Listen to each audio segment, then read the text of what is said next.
5 minutes. That's all it took to collapse an empire disguised as a homeowners association. Victoria didn't see it coming. She was already screaming outside my fence, red nails slashing the air, calling my 8-year-old daughter a security threat. Ava had just started smiling again. Just started living. Then Victoria called the cops, accused her of trespassing. But here's what she didn't know. The officer who picked up "He's my brother," and the second he heard Ava's name, he started recording, because what came next would expose the darkest secret this town had buried. And it started with one sentence. "She's not your daughter anymore. Now tell me, what would you do?"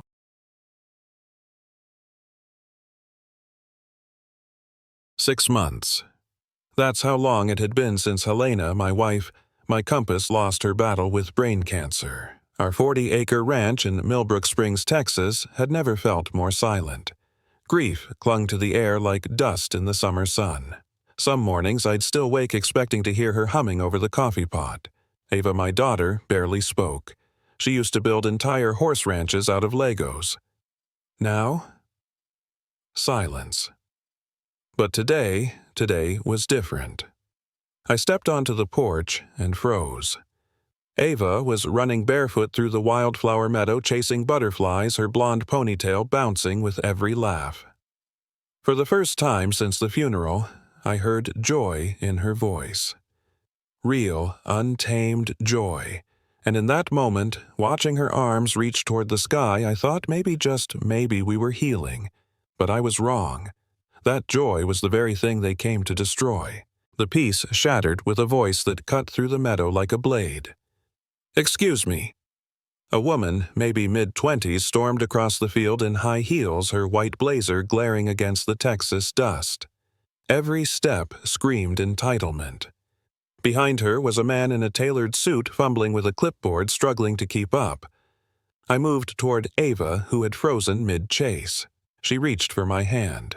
"Can I help you?" I asked, already, feeling the muscles in my jaw tighten. She stopped just feet from us. Her perfume hit like chemical warfare. "I'm Victoria Hammond, chairwoman of the Pinehurst Manor Homeowners Association. Your child is in violation of community safety protocol." She pointed at Ava like she was pointing out a threat. Section 47B forbids unregistered minors from unsupervised activity within 500 feet of protected HOA land. "You're on my property," I said. She smiled. "Not anymore." And that's when I realized this wasn't a misunderstanding. It was a takeover. Victoria didn't flinch. Instead, she snapped her fingers, and the man in the suit handed me a thick folder. The seal on the cover looked official. Too official. Inside, blueprints, maps, legal terms I didn't recognize. "Your wife signed this 2 years ago," she said calmly, almost bored. "The Regional Landscape Protection Agreement. It grants us extended HOA oversight of bordering properties, including yours." My stomach dropped. There it was, Helena's signature on page 37. She would have never signed this. Not willingly, not without telling me. But 2 years ago, she was in chemo, heavily medicated, exhausted. I looked up. Victoria's eyes gleamed. "Ignorance doesn't exempt you from compliance, Mr. Harris." Then she reached into her purse and pulled out something worse than a gun, a cease and desist order, filed under child endangerment. "One wrong move," she said, "and Ava will be removed from your custody." I couldn't breathe. They didn't just want the land. They wanted my daughter. That night, I sat alone in Helena's old office, the house silent except for the soft hum of the ceiling fan. Ava had cried herself to sleep. Again. I opened drawers I hadn't touched in months, fingers trembling as I sifted through folders, sticky notes, medical records. Every paper still smelled faintly of her lavender lotion. Then I found it. A note scribbled in her handwriting, barely legible from the shakes. "Rick Goldstream came today. Pushed papers in my face while I was groggy from chemo. Said it was for safety. I didn't read it. My throat closed." That was the day she'd signed. And Rick, he wasn't just a notary. He was Victoria's mentor.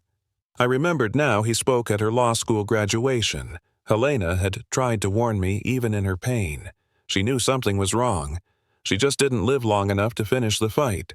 But I would. I'd finish it for her.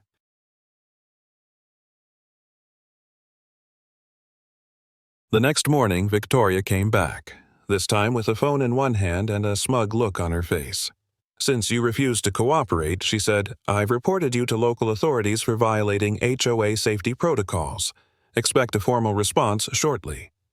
She didn't wait for an answer, just walked off heels, stabbing the dirt like punctuation marks. 15 minutes later, a sheriff's cruiser pulled up to the edge of the ranch. Ava clung to my leg as I walked out to meet the officer. Dust blew through the field. I braced for confrontation, but then the door opened, and my heart nearly stopped. Deputy Ray Morrison, my best man from our wedding, Helena's friend from college. He stepped out, his face unreadable. Need to talk, Mac, he said quietly. Alone. Victoria watched from a distance, arms crossed. She had no idea. She'd just called the one man who already knew what she was. That night something felt off. Not fear, exactly, more like pressure, like the air was watching me. I checked the gate cameras. Nothing. Then I noticed it. The access log had been wiped. No history, no timestamps. Someone had breached my security system. I walked the perimeter with a flashlight in one hand and a wrench in the other. Every bush, every corner, every shadow. Then I found it. A small, black device tucked under the birdhouse near Ava's window. A motion sensor, not mine. I ripped it out and crushed it under my boot. Inside the house, Ava was curled up on the couch clutching the stuffed horse her mom gave her. She looked up at me and whispered, Daddy, why is someone watching me? I didn't answer, because I didn't know if they were still out there, or already inside. It happened at 2:17 a.m. The sound of glass, not breaking, shattering. I bolted from bed, heart pounding, grabbed the bat from under the nightstand. Ava screamed from her room. I found her in the hallway, barefoot, shaking, pointing toward the kitchen. Her voice cracked through sobs. They're inside. I rushed in, lights off drawers, flung open cabinet doors, ripped off the hinges. Furniture overturned. The back door swinging wide. No one in sight. But the message was clear. Powerless, yet precise. Intimidation, not theft. Ava clung to me, her whole body trembling. She kept repeating the same thing. They had masks. They were looking for me. One of them said my name. I checked every room with trembling hands. They didn't take anything. They just wanted to show us they could come and go whenever they wanted. And they did. The next morning, Victoria showed up unannounced, clipboard in hand. That same icy smile, sharp enough to cut. I stood in the doorway, blocking her path. You're not coming in. She didn't flinch. Her gaze slid past me like I wasn't there, straight toward the hallway. HOA regulations allow surprise visits if safety is in question. Before I could shut the door, a small voice broke the silence. It was Ava. She had peeked around the corner. Her cheeks were hollow, eyes red-rimmed. She held the stuffed horse Helena gave her, squeezed tight like a shield. Victoria's smile vanished. She marched forward. Ava backed away, pressed against the wall. Say something, she snapped. What's your excuse for making everyone's life harder? Ava just stood there, lips trembling, breath short. Then Victoria slapped her. Ava didn't cry. She just closed her eyes like it wasn't the first time she'd been hit by something she couldn't fight. I stepped between them, grabbed Victoria's wrist mid-swing. My voice shook. Touch her again and I swear you won't leave standing. Victoria smiled, almost proud. There it is, she whispered. Now we're finally getting somewhere. Before I could act, a voice cut through the air like thunder. That's enough. John Matthews stood at the edge of my porch. Tall, solid, eyes like stone. He looked at Victoria like she was a coyote caught in the chicken coop. Victoria froze. Her expression cracked just for a moment. You're trespassing, ma'am, he said. Leave now, or I'll see to it personally that you do. She hesitated, then adjusted her blazer, straightened her spine, and threw Ava one last look. Measured, calculating, like inspecting inventory. Then she walked off without another word. I turned to John, fists still clenched. She hit her, in front of me, in our home. I know he said, "I got it on my porch cam, all of it." He glanced toward the hallway where Ava stood barely visible, still hugging that stuffed horse like a lifeline. "She's not just after your land, Mac. She's seeing how far she can twist the knife before you bleed. And she's not done yet."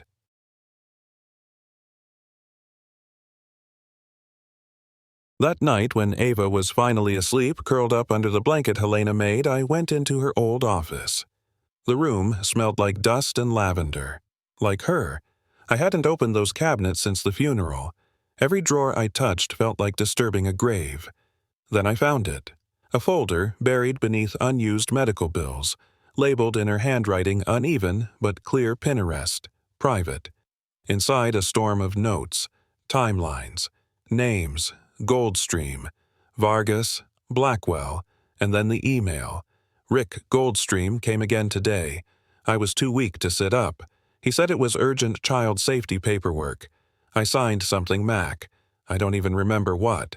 I'm scared I've made a mistake." My throat closed.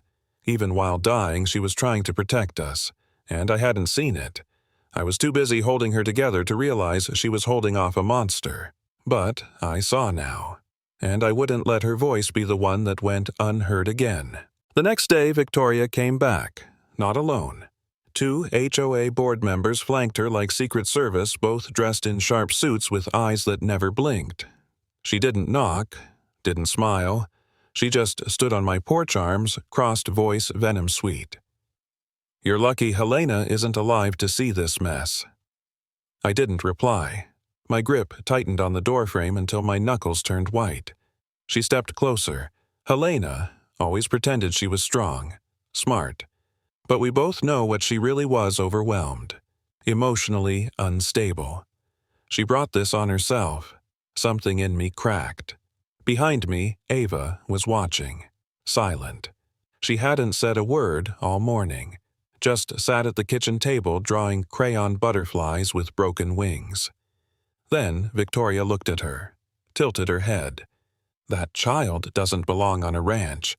She belongs in a file." And then she turned and left. I didn't explode, but Ava saw the tears fall before I could wipe them. And I think she understood some monsters don't growl.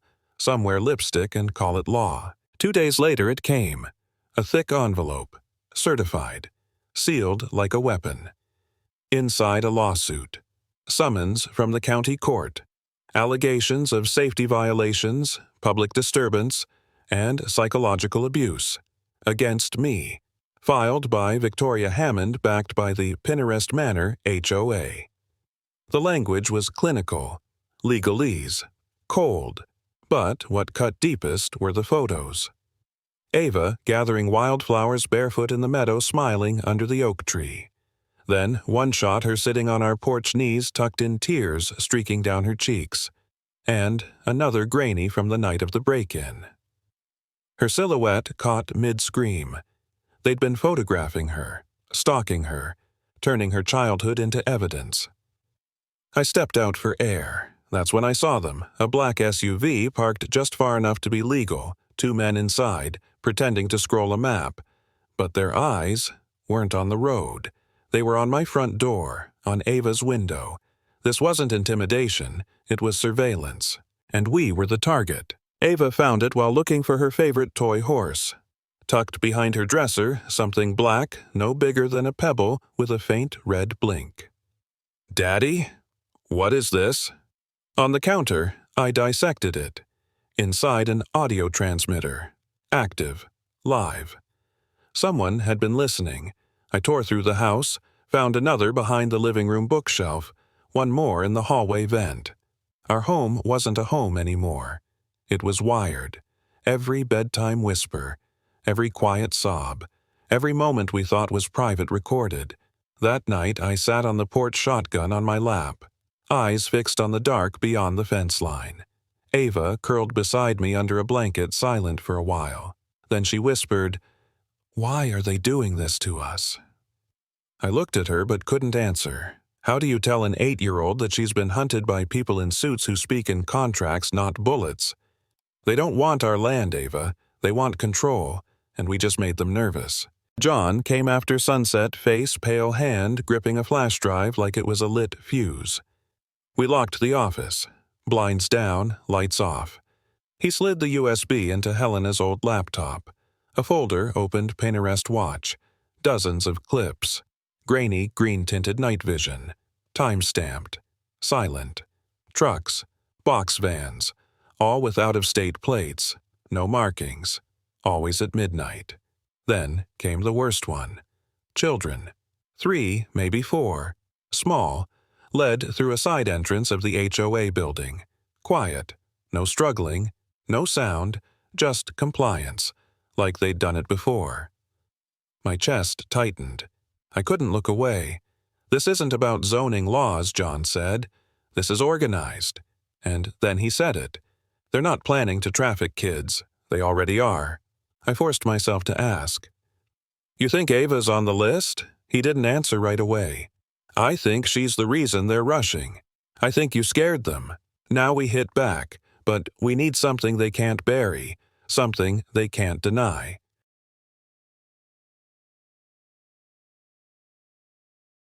The next morning I gave Ava her old digital recorder. She thought it was a game.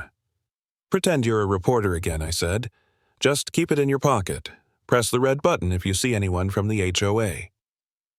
That afternoon, while I fixed the fence by the barn, Ava sat beneath the oak tree by the edge of the property. She didn't know Victoria was nearby, but she pressed record just like I taught her. Later that night, I listened to the audio alone in the garage. Static. Birds. Footsteps. Then voices. Victoria's tone was casual. Cold. The new shipment's ready. 3 children, ages 6 to 10. The Dubai client confirmed payment. Then another voicemail, heavy accent. Make sure the next girl doesn't fight like the last one. Victoria replied. The ranch girl will be easy. Quiet. Scared. Perfect. I stopped the recording. My hands were shaking. They weren't just watching Ava. They were planning to take her. I didn't sleep that night. I couldn't. I sat by Ava's door with the shotgun across my lap, eyes fixed on the hallway waiting for footsteps that never came. Every word from that recording echoed in my skull. Quiet, scared, perfect. I'd buried a wife. Now they wanted to steal my daughter. By morning, I felt hollow. Rage and fear twisted together in my gut, but I knew one thing with terrifying clarity: Victoria wasn't improvising. This had been the plan all along. She hadn't just found a legal loophole, she had created one. Targeted Helena during chemo, got her signature on forged documents, waited until she died, then moved in. And now, Ava, my little girl, was the last piece. I opened the file cabinet and pulled out every scrap of paper Helena had left. Contracts, timelines, letters. She'd tried to stop this. Now it was my turn. And I wouldn't miss. The next morning, I knelt beside Ava's bed and held up her favorite stuffed horse, the one Helena gave her on her 5th birthday. Sweetheart, I said this little guy's going to help us today. He's going to be our secret agent. I had wired a tiny camera into the toy's button-eye motion-activated Wi-Fi enabled streaming straight to my phone. Ava didn't ask questions. She just nodded. That afternoon, I let her play near the edge of the meadow again. It felt like baiting a trap, but there was no other choice. Sure enough, at 3:17 p.m., Victoria appeared. She thought Ava was alone. The footage showed everything: Victoria pacing with her phone, speaking to someone off-screen. Her voice was clear. The girl's still on schedule. She'll be picked up Friday. 500,000. Dubai. Clean papers already prepped. Then laughter. It wasn't business to them. It was routine. God help me, I wanted to burn the world down. That night, John and I drove out to the Pinterest HOA office. No lights, no cars, just silence and a cheap American flag barely waving on the front lawn. We slipped in through the side door. He'd disabled the alarm 2 days prior. Old habits from another life. Inside, the place was clean. Too clean. The kind of sterile that hides rot beneath polish. We moved fast, checking offices, break rooms, storage closets. Nothing. Then we found it. Behind a supply rack labeled Maintenance Only was a locked door with a keypad. John bypassed it in under 30 seconds. The basement smelled like bleach and metal, and fear. 6 cots lined the walls. Plastic bins stacked high with children's clothes, snacks, flashlights, sedatives. And in the corner a clipboard. Names, ages, transfer dates, destinations. We stood there stunned. They were moving kids like inventory, and Ava's name was on the next manifest, in black ink, underlined. We didn't make it back to the truck. Just as we crossed the parking lot, headlights snapped on. A van roared forward. Tires screamed. No time to run. John shoved me aside just as the side door slid open and a figure lunged out swinging metal. The pipe caught me across the ribs. I hit the ground hard, breath gone, vision white. They didn't say a word, just kept coming. Boots, fists, steel. Calculated. Intentional. Not a mugging. A warning. John fought like hell, but there were 3 of them. I saw him drop one with an elbow to the throat before another cracked his jaw with a wrench. I crawled toward the truck. Somehow made it inside. Hit the horn. Lights. Alarm. Noise. They scattered. When it was over, I was bleeding from my temple, John barely conscious beside me. They wanted us out of the way. Not dead. Not yet. That would have been too easy.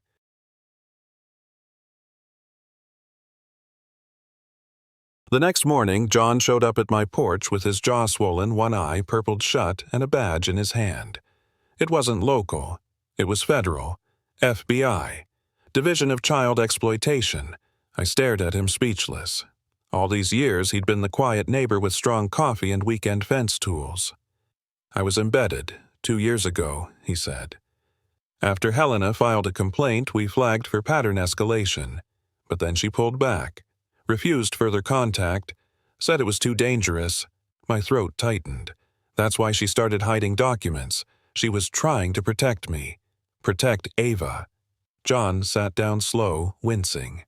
Victoria isn't just a lunatic with fake papers. She's connected. This whole HOA operation, it's a shell. A front. And you and Ava, you were supposed to fold quietly, but you didn't. Which means now we can burn the whole thing down, if we move fast. John handed me a second flash drive. Encrypted. He said it came from a whistleblower inside the HOA accounting department, someone who'd seen too much too late. We opened the files together. What we found wasn't just disturbing, it was massive. Shell companies tied to HOA budget lines. Payments funneled through landscaping vendors that didn't exist. Airfare logs disguised as maintenance travel, and dozens of wire transfers labeled Youth Relocation Support. Each line pointed to one truth child trafficking fully operational hidden in plain sight. There were photos, too, of the kids, of fake guardians signing off at border crossings, of meetings with men in expensive suits. Victoria's signature appeared on nearly every approval form. John looked at me. This is it. This is what we take to D.C. No sheriff, no local judge, straight to the top. I nodded. We weren't just fighting to survive anymore, we were going to expose them all. We needed one last piece, something current, something undeniable. So we set the trap. Ava, brave as ever, agreed without hesitation. I gave her a new smartwatch rigged with video and audio feed. We let her play near the old walking path behind our property, the one that borders the HOA building. I stayed hidden just inside the barn, eyes glued to the live feed. John watched the road with binoculars. At exactly 2:42 p.m., Victoria appeared. Alone. She walked right up to the fence line, speaking into her phone. Yes, the girl's in position. Pickup will happen tomorrow, same location. Half up front, half on delivery. The buyers have been vetted. She glanced toward Ava and smiled. She won't resist. That one's already broken. Ava didn't flinch. Just kept playing, pretending not to hear. But every word was recorded, every breath, every step.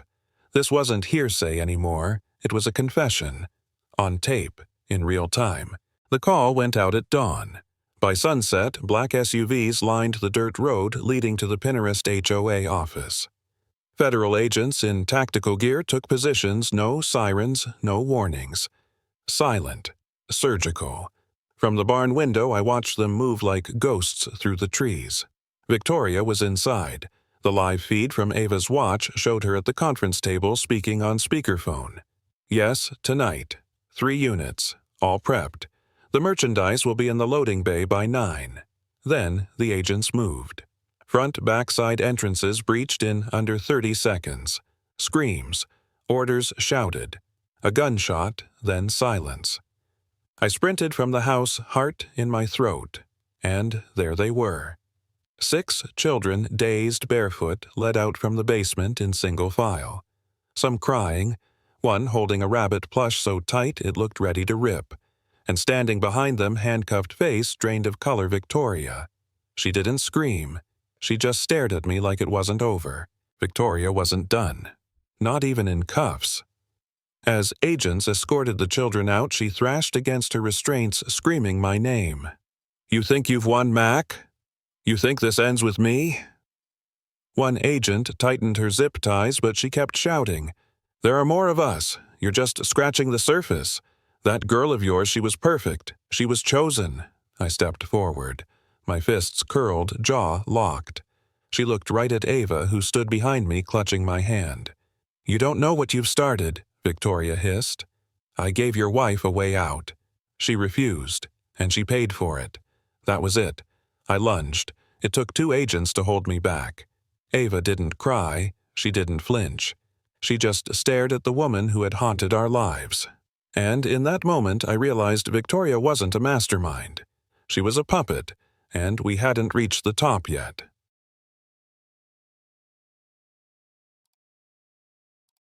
While agents cleared the building, one of them radioed in. "Sir, we found a locked panel in the back hallway. Reinforced. No visible access point." They pried it open. Behind it, an elevator shaft disguised as a supply closet. It led to a sub-basement not marked on any blueprints. We followed them down. What we saw was worse than anything we imagined. A cold, sterile chamber. Surveillance monitors, holding cells, medical equipment, refrigeration units labeled with coded tags, and files. Hundreds. Each with a child's photo, a barcode, a price. A control room connected it all, password locked, encrypted. But someone had left a screen active. Incoming call, RG Executive Clearance. Then the face appeared. Rick Goldstream, councilman, former judge, longtime friend of Victoria's father. His voice was calm, rehearsed. "If you're seeing this, you've gone too far, and now we'll make sure you never get any farther." The screen went dark. Then alarms started blaring. "Evacuate now. 5 minutes to full system purge." John grabbed the files. Another agent yanked hard drives from the surveillance consoles. The rest scrambled to get the children out.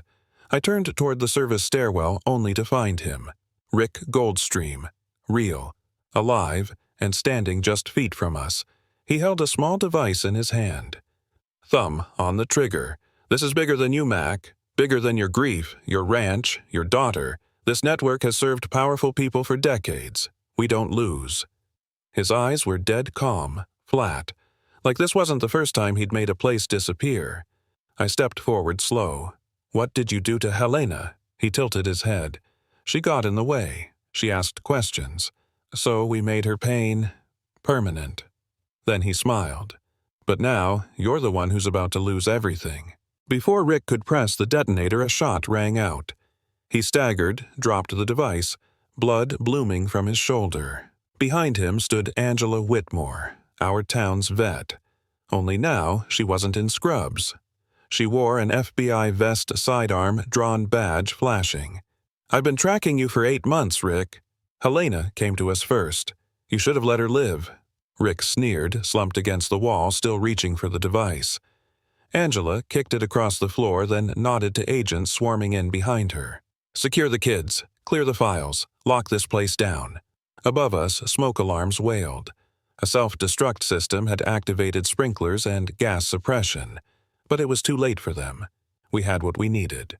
As they cuffed Rick, he looked at me one last time. "You think this is justice? You think this ends me?" I stepped closer. "No, this ends your empire, and your name dies with it." They led Rick and Victoria out in separate convoys. Dozens of agents swarmed the property, cataloging every file hard drive, every name. The basement was sealed. The sublevel dismantled. Evidence flown to Washington by midnight. In the days that followed, the arrests spread like wildfire. 23 officials across 6 states, 2 judges, a mayor, a private jet executive.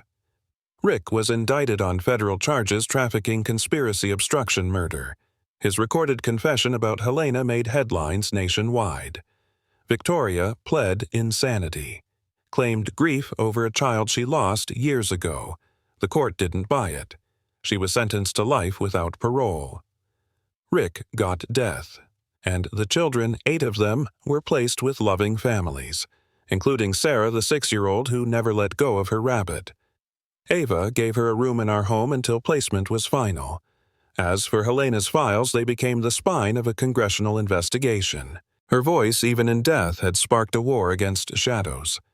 She didn't just leave behind memories, she left a map, and we followed it to the fire. 1 year later, Ava and I planted a garden where it all began under the old oak where butterflies still danced in the wind. Each flower was chosen by the children we helped rescue. A living tribute to their survival, to Helena's courage, and to every parent who fights in silence. This wasn't just a story about villains hiding behind laws. It was about how even in our weakest moments, love and resilience can expose and destroy the darkest crimes, no matter how well protected they seem. Justice begins when truth is seen. And sometimes all it takes is one person who refuses to stay quiet. If this story moved you, please consider liking the video, subscribing, and sharing it. Not for us, but for the families still searching for answers. Your voice might be the one that helps them find it. Thank you for listening, and for believing that good people still exist.